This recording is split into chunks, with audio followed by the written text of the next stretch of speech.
மின்னலை பிடித்து மேகத்தில் துடைத்து பெண் என்று படைத்து வீதியில் விட்டு விட்டார்.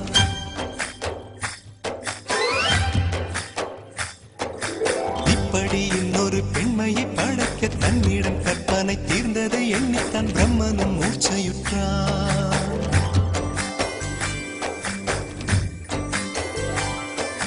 மின்னலை பிடித்து மேகத்தில் துடைத்து பெண் என்று படைத்து வீதியில் விட்டு விட்டார். இப்படி இன்னொரு பெண்மையை படைக்க தன்னிடம் கற்பனை தீர்ந்ததை எண்ணித்தான் பிரம்மனும் மூர்ச்சையுற்றார்.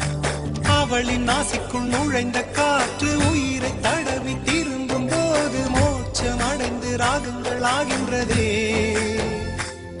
ஓஹோ, மழையின் துளிகள் அவளை நனைத்து மார்பு கடந்து இறங்கும் பொழுது முக்தி அடைந்து முத்துக்கள் ஆகின்றதே. மின்னலை பிடித்து மேகத்தில் துடைத்து பெண் என்று படைத்து வீதியில் விட்டு விட்டார்.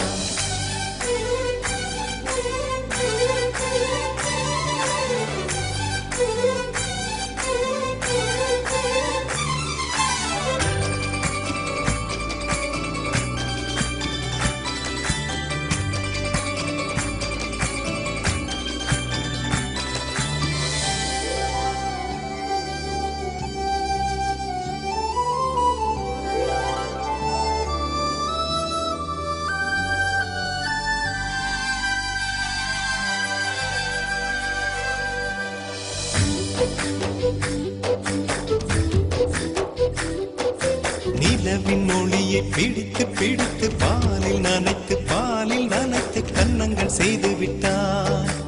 உலக மலர்கள் பறித்து இரண்டு பந்துகள் அமைத்து பெண்மை சமைத்து விட்டார். அழகு என்பது ஆண்பாலா பெண்பாலா என்பதில் எனக்கு சந்தேகம் தீர்ந்தது. அழகு என்பது நிச்சயம் பெண்பாலடா.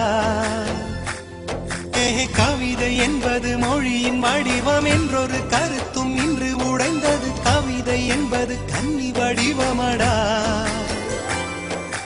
மின்னலை பிடித்து மேகத்தில் துடைத்து பெண் என்று படைத்து வீதியில் விட்டு விட்டார்.